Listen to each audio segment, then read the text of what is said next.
I'm Sam Giddings, chair of the 2015 Epi Lifestyle Scientific Sessions, and I'm here with Veronique L, who also chaired the sessions, and they were very exciting. We learned a lot of new things. The theme of the conference related to information technology and new ways of doing research, epidemiologic research and lifestyle research using computers, computer data, big data that exists in large databases to learn more about the state of the health of the nation. But not only that, how to use social media and other information technology to communicate with our patients and also to learn more about them and deliver health care.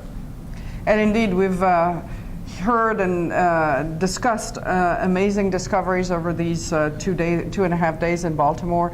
We've reviewed a more than half a century journey in cardiovascular epidemiology in the Framingham Heart Study with a magnificent Epstein lecture from Dr. Daniel Levy, which really has driven home the message that we've gone from the discovery of risk factors to the discovery now of new biomarkers and genes that enable us to better understand who gets cardiovascular disease, when people get cardiovascular disease, and delineate best approaches to tackle it.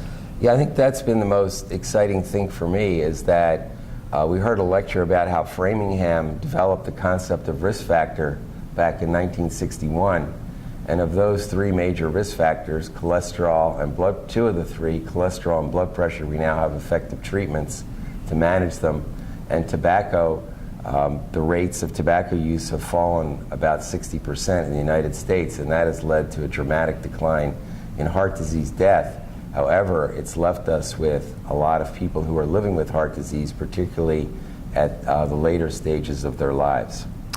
And you know, what's been really amazing is to understand better the challenges in tackling cardiovascular disease and reducing mortality for cardiovascular disease according to age, with different approaches, including the new tools applied differently in elderly population and very differently in younger populations. And now we're confronting different epidemiologic challenges, understanding why Americans who are in their 40s to 60s haven't experienced the same decline in heart disease mortality that people above the age of 60 have experienced.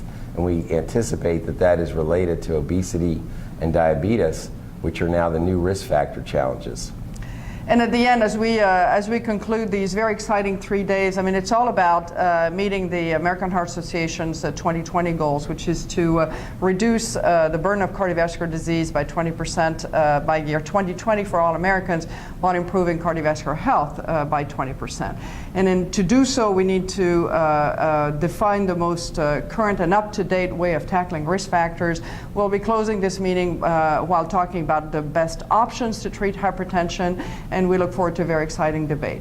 Most importantly, we look forward to seeing you in sunny Phoenix. The meeting will be between March 1st and March 4th, and we look forward to seeing all you there and very exciting sessions.